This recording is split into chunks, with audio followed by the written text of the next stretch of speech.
സൂചിപ്പിച്ചല്ലോ, നമ്മൾ താമസിക്കുന്ന ഈ മലയാളക്കര ലോകത്തിന്റെ ആ ഒരു പരിഗണനയിൽ പോലും ഈ നാട് അറിയപ്പെടുക ഗോഡ്സ് ഓൺ കൺട്രി എന്നാണ്.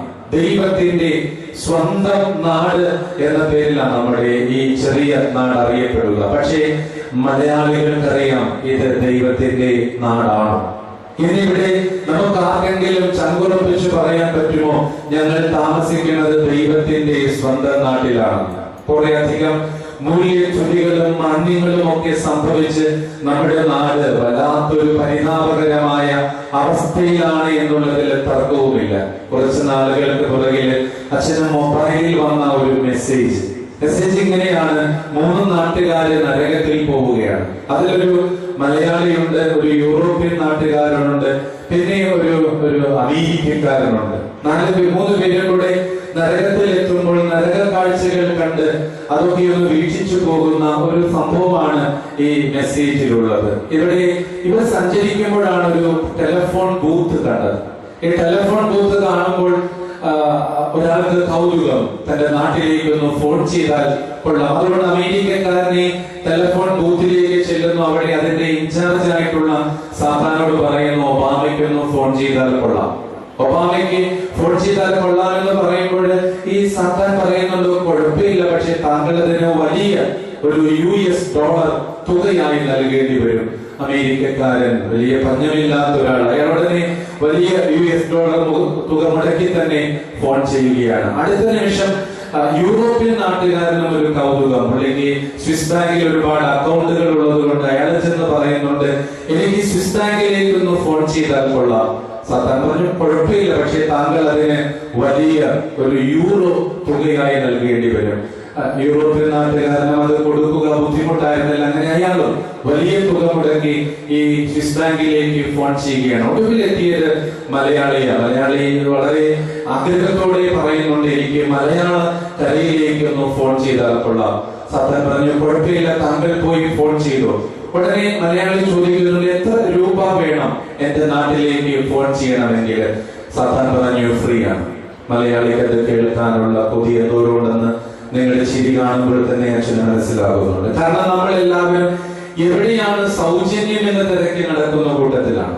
ഓസിന് ആസിഡ് കിട്ടിയാലും വിഴുങ്ങുന്ന കൂട്ടത്തിലാണ് നമ്മൾ എന്നൊക്കെ പറഞ്ഞാൽ അതൊരു അതിശയോക്തി അല്ല എന്ന് നമുക്ക് തന്നെ അറിയാം. ഏതായാലും ഈ മലയാളിക്ക് ഇങ്ങനെ ഒരു സൗജന്യമാണ് തന്റെ മലയാള നാട്ടിലേക്കുള്ള ഫോൺ എന്ന് കേൾക്കുമ്പോൾ ഒരു കൗതുകം, എന്താണ് ഞങ്ങളുടെ നാട്ടിലോട്ട് മാത്രം ഇവിടെ നിന്നും സൗജന്യ ടെലിഫോൺ? ഉടനെ സാത്താൻ പറഞ്ഞു, നരകം ടു നരകം ഫ്രീ കോളാണ്. നമ്മൾ നമ്മളുടെ നാടിനെ തീർത്തു വെച്ചിരിക്കുന്ന ഒരവസ്ഥ ഇതാണ്. ദൈവത്തിന്റെ സ്വന്തം നാടെന്ന് ഇനിയൊക്കെ ചില പുസ്തകങ്ങളിലൊക്കെ വായിക്കാനേ പറ്റത്തുള്ളൂ. കാരണം ഇത് ഓരോ ദിവസവും നരകതുല്യമായി കൊണ്ടിരിക്കുകയാണ്. ഇവിടെയാണ് വിശുദ്ധ കുർബാനയുടെയും ആത്മീയതയുടെയും ഒക്കെ വലിയ ഒരു റെലവൻസ് ഉണ്ട് എന്ന് നമ്മൾ പൂർണ്ണമായിട്ടും വിശ്വസിക്കുക. കാരണം യഥാർത്ഥത്തിൽ നമ്മൾ ഇവിടെ ഓരോ ചുവടിലും ദൈവരാജ്യം വിസ്തൃതമാക്കുക എന്ന വലിയ ഉത്തരവാദിത്വത്തിലാണ്. ഓരോ ചുവടിലും ദൈവരാജ്യം വിസ്തൃതമാക്കുക എന്ന ഉത്തരവാദിത്വം പേറുന്നവനാണ് ക്രൈസ്തവൻ. അതുകൊണ്ട് തന്നെ അവന്റെ വാക്ക് വചനമാവണം, അവന്റെ സങ്കടം സുവിശേഷമാകണം, അവന്റെ നിന്ദനം നിധികളാവണം, അവന്റെ നൊമ്പരം ഇമ്പമാവണം. അവന്റെ ജീവിതത്തിലെ തിരസ്കാരങ്ങളിൽ അവൻ പുരസ്കാരങ്ങൾ കണ്ടെത്തുന്ന തലങ്ങളിലേക്കൊക്കെ ജീവിതത്തെ ക്രമീകരിക്കുവാനായിട്ട് ഉത്തരവാദിത്വമുള്ള ഒരാളാണ്. അങ്ങനെയൊരു ഷിഫ്റ്റ്, അങ്ങനെയൊരു തലത്തിലേക്കുള്ള വളർച്ച സംഭവിക്കണമെങ്കിൽ ഒരാൾ എത്തിച്ചേരേണ്ട ഇടമാണ് വിശുദ്ധ കുർബാന. കാരണം കുർബാനയിൽ എത്തുമ്പോഴാണ് മനസ്സിലാക്കുക നമ്മുടെ ജീവിതം ഇങ്ങനെ അലയാനുള്ളതല്ല, ഇങ്ങനെ വല്ലാണ്ട് അലഞ്ഞും തിരിഞ്ഞ് നടക്കേണ്ട ഒന്നല്ല. ഓരോരുത്തരും ആഴങ്ങൾ തേടേണ്ട ഒരു യാത്രയാണ് വിശുദ്ധ കുർബാനയുടെ യാത്ര എന്ന് പറയുക. ഞങ്ങളുടെ തന്നെ CBSലെ ജോയി ചെഞ്ചേരി അച്ഛനെ നിങ്ങളൊക്കെ അറിയും. പാട്ടിലൂടെ അദ്ദേഹം ഇന്ന് ഭക്തി ലോകത്തിന് സുപരിചിതനാണ്. ഇത്ര ചെറുതാകാൻ എത്ര വളരണം, നമുക്ക് നന്നായി ആ പാട്ടൊക്കെ അറിയാവുന്നതാണ്. അച്ഛന്റെ വളരെ പ്രസിദ്ധമായ കുർബാനയെ കുറിച്ചുള്ള കവിതയിൽ അച്ഛൻ പാടുന്ന മനോഹരമായ 1-2 ദർശനങ്ങളുണ്ട്. അത് ഇപ്രകാരമാണ്: കുളമിളകുമ്പോഴ മിഴികലങ്ങേണ്ട, ഇനി കുള കുളമിളകുമ്പോഴാ മിഴി കലങ്ങേണ്ട നിന്നിലേക്കൊഴുകി ഞാൻ എത്തുന്നു നദിയായി. യാഗദ്രവ്യം തേടി മോറിയ കേഴേണ്ട കുരുതിച്ചോരയിൽ ഇനിയൊരുമ്പ് പോലും പൊലിയേണ്ട. അപ്പം കൊണ്ടെല്ലാം അടയാളപ്പെടുത്തിയിട്ടവനെ കാൽവരിയിൽ ഒഴുകുന്നു കൽപ്പാന്തകാലം. ദിവ്യകാരുണ്യേശ്വരിക്ക് ഉറക്കെ പറയാം, ദിവ്യകാരുണ്യേശ്വരിക്ക്. സന്തോഷത്തോടെ പറയാം, ദിവ്യകാരുണ്യേശ്വരിക്ക്. അച്ഛൻ പങ്കുവയ്ക്കുന്ന കുർബാനയുടെ ആ ദർശനത്തിൽ ഉടനീളം ബൈബിൾ മുഹൂർത്തങ്ങളാണുള്ളത്. കാരണം അതില് നമ്മൾ കേട്ടു, ഇനി ഈ കുളം ഇളകുമ്പോൾ മിഴി കലങ്ങേണ്ട എന്ന് പറയുമ്പോൾ കുളം ബെത്സീദാ കുളമാണ്. ആ കുളത്തിന്റെ പ്രത്യേകതകളൊക്കെ നമുക്കറിയാം. 5 മണ്ഡപങ്ങളുണ്ട് ആ കുളത്തിന്. ആ കുളത്തിൽ വെള്ളമുണ്ട്, ആ വെള്ളത്തിന് ഇറക്കമുണ്ട്. ഇറക്കത്തിലെ ആദ്യ ഇറക്കം സൗഖ്യമാണ്. ഇതാണ് ആ കുളവുമായി ബന്ധപ്പെടുത്തി നമ്മൾ സുവിശേഷത്തിൽ വായിക്കുക. ഒരുപാട് പ്രത്യേകതകളുള്ള കുളം. അങ്ങനെയെങ്കിൽ കർത്താവിന്റെ കാലഘട്ടത്തിലെ യഹൂദ ആത്മീയതയെ നമുക്ക് ഈ കുളവുമായി ചേർത്ത് വെച്ച് കണ്ടെത്താവുന്നതേ ഉള്ളൂ. യഹൂദ ആത്മീയത എന്ന് പറയുന്നത് ഒരാൾക്ക് ഒരുപാട് ഭാരം ഏർപ്പെടുത്തിയ ആത്മീയതയാണ്. പെട്ടെന്നൊന്നും ഒരാൾക്ക് ദൈവത്തിലേക്ക് എത്തിച്ചേരുവാൻ കഴിയാതിരുന്ന ഒരു കാലഘട്ടം. ഓർമ്മിക്കണം, കർത്താവിന്റെ കാലഘട്ടം, യേശുവിന്റെ കാലഘട്ടം എന്ന് പറയുമ്പോൾ യഹൂദർ യഹോവ എന്ന് മാത്രം ദൈവത്തെ വിളിച്ചിരുന്ന ഒരു കാലം. യഹോവ എന്ന് പറയുമ്പോൾ അകലെ എവിടെയോ ഇരിക്കുന്ന ഒരു ദൈവം, തൊട്ടടുത്തല്ല, സമീപത്തല്ല.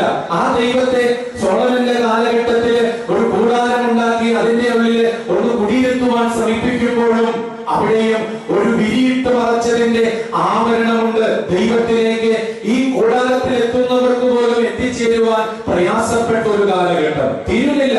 ആ പിടിക്കുള്ളിലെ അകത്തേക്കൊക്കെ ഒന്ന് കടക്കണമെങ്കിൽ പുരോഹിതന്മാർക്ക്, അതും നറുക്കു വീഴുന്ന പുരോഹിതന്മാർക്ക് മാത്രം ഒരു പ്രവേശനം ഉണ്ടായിരുന്ന ഒരു കാലഘട്ടം. ഇങ്ങനെ ദൈവത്തെ വല്ലാണ്ട് അകറ്റി നിർത്തിയിരുന്ന ഒരു കാലഘട്ടത്തിലാണ് ക്രിസ്തുനാഥൻ ആബ അപ്പ എന്ന് പോലും വിളിച്ച് ദൈവത്തെ വളരെയധികം സ്നേഹത്തിന്റെ ഒരു അനുഭവമായി പങ്കുവച്ചത്. ആബ അപ്പ എന്ന് വിളിക്കുമ്പോൾ കേൾവിക്കാരുടെ ഉള്ളിലെ ഒരു ഗൃഹാതുരത്വം, ഞങ്ങൾക്ക് ഈ അപ്പനെ കാണാൻ പറ്റുമോ? ഫിലിപ്പോസിന്റെ നേതൃത്വത്തിലെ ആ സ്വരം ക്രിസ്തുവിന്റെ ചെവികളിൽ പതിക്കുമ്പോൾ ക്രിസ്തു പങ്കുവച്ചത്, ഈ ദൈവത്തെ കാണുവാനായിട്ട് നിങ്ങൾ ഒരുപാട് അലയേണ്ട എന്നാണ്. ഈ ദൈവത്തെ കാണണമെങ്കിൽ നിങ്ങൾ എന്നെ കണ്ടാൽ മതി എന്ന് വെച്ചാൽ ഇടവും വലവും നോക്കുന്ന ഒരുത്തന് ഈ മാനവികതയിൽ തന്നെ ദൈവികത ഉണ്ട് എന്ന് ഓർമ്മപ്പെടുത്തുക, അതായിരുന്നു ക്രിസ്തുവിന്റെ ജീവിതത്തിന്റെ ലക്ഷ്യം പോലും. അതുകൊണ്ട് തന്നെ ഇപ്പോൾ ഇവിടെ ഇരിക്കുന്ന നിങ്ങൾക്ക് സ്വർഗത്തിലേക്ക് എന്തോരം അകലമുണ്ട് എന്ന് അറിയണമെങ്കിൽ ഒരുപാട് പ്രയാസപ്പെടേണ്ട. ഇടത്തോട്ടും വലത്തോട്ടും മിഴി തുറന്നൊന്ന് ഹൃദയപൂർവ്വം നോക്കിയാൽ മതി, ഇവിടെ ഇരിപ്പുണ്ട് ദൈവരാജ്യം. ഈ ഇരിക്കുന്ന സഹോദരങ്ങളിലെ, ഈ ഇരിക്കുന്ന അനുഭവങ്ങളില്, എന്റെ മാതാപിതാക്കളിൽ, എന്റെ മക്കളിൽ, എന്റെ ജീവിത പങ്കാളിയിൽ ഞാൻ കടന്നു പോകുന്ന അനുഭവങ്ങളില് ദൈവമുണ്ട് എന്ന് ഓർമ്മപ്പെടുത്തുകയായിരുന്നു ക്രിസ്തുനാഥൻ. ആ ക്രിസ്തുനാഥൻ അപ്പത്തിലേക്ക് അസ്തിത്വമോദി ഈ വിശുദ്ധ അൾത്താരയിൽ നമ്മളോടൊപ്പം സ്നേഹം മാത്രം പങ്കുവെച്ചുകൊണ്ടിരിക്കുമ്പോൾ ഇനി നിങ്ങൾ അലയരുത് എന്ന് തന്നെയാണ് വിശുദ്ധ കുർബാന നമ്മുടെ മുമ്പിൽ കൃത്യമായിട്ടും പങ്കുവയ്ക്കുക. അതുകൊണ്ട് തന്നെ കർത്താവിന്റെ ആ വാക്കുകൾ ജോയേശൻ ആ കവിതയിൽ അടയാളപ്പെടുത്തുക, ഇനി ഈ കുളമിളകുമ്പോൾ മിഴി കലങ്ങേണ്ട. കാരണം ആ കുളത്തിന്റെ കരയിൽ 38ഓളം വർഷമായി കടന്നു കിടക്കുന്ന ഒരാൾ സൗഖ്യത്തിലേക്ക് ഇനിയും ഒരുപാട് കാലമുണ്ടെന്നുള്ള വിചാരത്തിൽ നൈരാശ്യം കയറി കിടക്കുന്ന ആ ചെറുപ്പക്കാരനോടാണ് കർത്താവ് ചോദിച്ചത്, സൗഖ്യപ്പെടാൻ നിനക്ക് താല്പര്യമുണ്ടോ? സൗഖ്യപ്പെടാൻ താല്പര്യമുണ്ടോ എന്നുള്ള ആ ചോദ്യത്തിനുള്ള മറുപടിയിൽ ആഗ്രഹത്തെ അകമേ തന്നെ മനസ്സിലാക്കുന്ന തമ്പുരാൻ കിടക്കയും എടുത്തുകൊണ്ട് യാത്ര ആരംഭിക്കുക എന്ന് പറയുമ്പോൾ ക്രിസ്തുനാഥൻ ഉയർത്തിവെക്കുന്ന സൗഖ്യത്തിന്റെയും സ്നേഹത്തിന്റെയും ആനന്ദത്തിന്റെയും ഈ പുതിയ ഗാഥ നമ്മൾ ഇന്നും വായിച്ചെടുക്കുന്നത് വിശുദ്ധ കുർബാനയിലാണ്. ദിവ്യകാരുണ്യേശ്വരിക്ക്, ദിവ്യകാരുണ്യേശ്വരിക്ക്. തെറ്റിദ്ധരിപ്പിക്കുന്ന, വഴിതെറ്റിക്കുന്ന ഒരുപാട് ആത്മീയ പരിസരങ്ങൾ നമ്മുടെ നാട്ടിലുള്ളപ്പോൾ നമ്മൾ കൃത്യമായിട്ട് മനസ്സിലാക്കുക, യഥാർത്ഥ വഴി, യഥാർത്ഥ രക്ഷ, യഥാർത്ഥ സൗഖ്യം, യഥാർത്ഥ ആനന്ദം ഒരാള് കൃത്യമായിട്ടും ആഘോഷിക്കുന്നത് വിശുദ്ധ കുർബാനയിൽ തന്നെയാണ്. ഇവിടെ അച്ഛൻ പഴയ നിയമത്തിലൊരു വാക്കും കൂടെ കവിതയിൽ ചേർത്ത് വെക്കുന്നുണ്ട്, നിന്നിലേക്ക് ഒഴുകി ഞാൻ എത്തുന്നു നദിയായി. വിശുദ്ധ കുർബാന എന്ന് പറയുന്നത് നദിയനുഭവമാണ് എന്ന് പറയുമ്പോൾ നിന്നിലേക്ക് ഒഴുകി എത്തിക്കൊണ്ടിരിക്കുകയാണ്. ഓരോ നിമിഷവും വിഴിമുട്ടിയ നിനക്ക്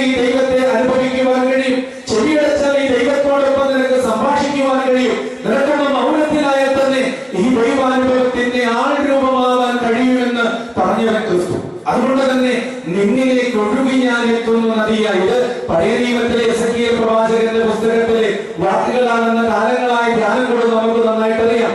ബലിപീഠത്തിന്റെ അരികിൽ നിന്നും ആരംഭിക്കുന്ന നദീപ്രവാഹത്തിലേക്ക് പ്രവാചകനോട് ദൈവം പറയുകയാണ്, നീ ഒന്ന് ഇറങ്ങി ഈ നദിയിലൂടെ ഒന്ന് നടക്കുക. പ്രവാചകൻ ആ നദിയിലൂടെ ഒന്ന് നടക്കാൻ ആരംഭിക്കുന്നു. ചുവട് വെച്ചപ്പോഴേ പാദം നനഞ്ഞു എന്നാണ് ബൈബിളിൽ പറയുക. അല്പമൊന്ന് നീങ്ങിയപ്പോഴേ മുട്ടോളമായി, പിന്നെ നീങ്ങിയപ്പോൾ കഴുത്തോളമായി, പിന്നീട് നീന്തിയിട്ടല്ലാതെ കടപ്പാൻ വയ്യാത്ത അനുഭവം. പഴയ നിയമത്തിലെ വിശുദ്ധ കുർബാനയിലേക്കുള്ള നല്ലൊരു ദിശാസൂചനയാണ് എസെക്കിയേൽ പ്രവാചകന്റെ ഗ്രന്ഥത്തിലെ ഈ നദീപ്രവാഹം എന്ന് നമ്മൾ മനസ്സിലാക്കിയെടുക്കുകയാണ്. ഓർമ്മിക്കുക, ഒന്ന് ചുവട് വെച്ചാല് വേഗതയിൽ പാദം നനയും, അല്പം നീങ്ങിയാല് മുട്ടോളമാകും, വീണ്ടും നീങ്ങിയാല് കഴുത്തപ്പമാകും, നീന്തിയിട്ടല്ലാതെ കടപ്പാൻ വയ്യാത്ത അനുഭവം. ഓർമ്മിക്കണം, പ്രവാചകൻ ഓരോ ചുവട് വെക്കുമ്പോഴും ഈ ദൈവം അയാളെ പൊതിയുകയാണ്. അങ്ങനെയെങ്കിൽ വിശുദ്ധ കുർബാന ഇന്ന് നമ്മുടെ നിശ്ചയങ്ങളിൽ ഇത് നമ്മളുടെ ആഴങ്ങളുടെ അനുഭവമായി മാറുകയാണ്. നീ കരയ്ക്ക് നിന്ന് കഴിഞ്ഞാല് ഇതിങ്ങനെ നിനക്ക് ഫീൽ ചെയ്യുകയുള്ളൂ. നീ ഒന്ന് ചുവട് വെച്ചാല് ഈ പ്രവാചകന് കിട്ടിയ അനുഭവം പോലെ ഓരോ ചുവടും നീ ആഴപ്പെടുത്തി പോകുമ്പോൾ നീ ഒരു കുർബാനയായി മാറുന്നു. പ്രിയമുള്ളവരെ, ക്രിസ്തുനാഥൻ നമ്മളെയൊക്കെ ഈ വിശ്വാസ യാത്രയിലേക്ക് ക്ഷണിക്കുന്നത് ക്രിസ്തുവാകുക എന്ന ലക്ഷ്യത്തോടു കൂടെയാണ്.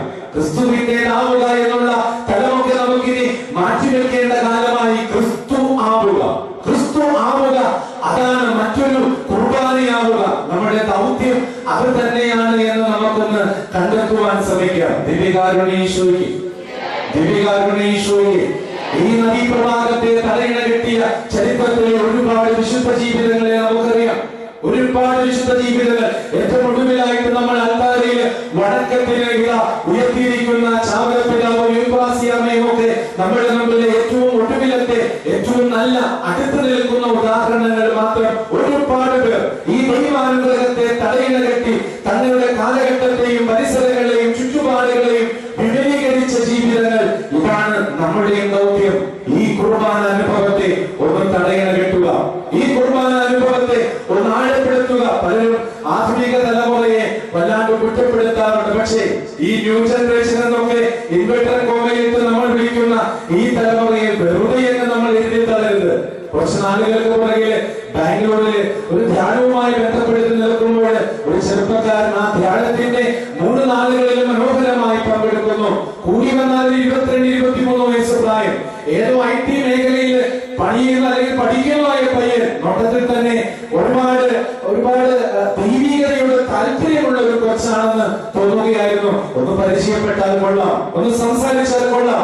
ഉള്ളിൽ അങ്ങനെ ആഗ്രഹമുണ്ടെങ്കിലും ചെന്ന് കയറി വേണ്ടുന്ന സ്വഭാവമില്ലാത്തത് കൊണ്ട് തന്നെ ഇവ വന്നാൽ നന്നായിരുന്നുവെന്ന് മനസ്സുകൊണ്ട് ആഗ്രഹിച്ചു പോകുമ്പോഴാണ് ധ്യാനത്തിന്റെ സമാപന ദിവസമാകുമ്പോൾ ഈ കൊച്ചുമിടുക്കൻ വരിക. അച്ഛാ, ഒന്ന് ശിരസിൽ കൈവച്ച് ഒന്ന് പ്രാർത്ഥിക്കുവോ? ഞാൻ മനസ്സിൽ ആഗ്രഹിക്കുന്നത് ഈ പയ്യനെ ഒന്ന് കാണണമെന്ന്. ഏതായാലും അവൻ വന്ന് പ്രാർത്ഥന ചോദിക്കുമ്പോൾ ഞാൻ അവനോട് ഒന്ന് ചോദിച്ചു, ഇഷ്ടമായി നിന്നെ വളരെ ഇഷ്ടമായി. ധ്യാനത്തിന്റെ ദിവസങ്ങളെല്ലാം സജീവമായി നീ ഈ വിശുദ്ധ അനുഭവങ്ങളിലൂടെ സഞ്ചരിക്കുന്നത് എനിക്ക് വ്യക്തമായിട്ടും കാണാമായിരുന്നു. ഒരു ചെറിയ ചോദ്യം അവനോട് ചോദിക്കട്ടെ, are you enjoying the holy mass? നീ വിശുദ്ധ കുർബാന ഏറ്റവും കൂടുതൽ ആനന്ദിക്കുന്നുണ്ട്? Are you enjoying the holy mass? എന്റെ ചോദ്യം പോലും ഇംഗ്ലീഷിലായിരുന്നു. ഇവൻ നൽകിയ മറുപടി എന്റെ ചോദ്യം തെറ്റാണെന്ന് എന്നെ ബോധ്യപ്പെടുത്തുകയായിരുന്നു. കാരണം ഇവൻ നൽകിയ മറുപടി ഇതാണ്, no father, I'm not enjoying the holy mass, but I have the joy after the mass. ഞാൻ വിശുദ്ധ കുർബാന അത് ആ അതിർത്തിവട്ടത്തിൽ മാത്രമല്ല, അതിന്റെ അപ്പുറങ്ങളിലും ആഘോഷിക്കുന്ന ഒരാളാണ്. I'm not enjoying the holy mass, but I have the joy after the mass. പ്രിയമുള്ളവരെ, ഞാൻ ചോദിച്ച ചോദ്യം തെറ്റാണെന്ന് എന്നെ ഓർമ്മപ്പെടുത്തിയ ചെറുപ്പക്കാരൻ. കാരണം എന്റെ ചോദ്യത്തിന്റെ അകത്ത് ഒരു അതിർത്തി ഉണ്ടായിരുന്നു. വിശുദ്ധ കുർബാനയുടെ ആരംഭം ഒടുക്കം. പക്ഷെ അവന്റെ മറുപടിയിൽ വിശുദ്ധ കുർബാന തുടരുന്ന അനുഭവമാണ് എന്ന് ഈ ചെറുപ്പക്കാരൻ പറയുമ്പോൾ നമ്മൾ ഈ ന്യൂ ജനറേഷൻ എന്നൊക്കെ പറയുന്നത് അത്ര പോസിറ്റീവായിട്ടല്ലെങ്കിലും നെഗറ്റീവായിട്ട് മാത്രം കരുതാതെ ഇരിക്കുക ഉത്തരവാദിത്വമാണ്.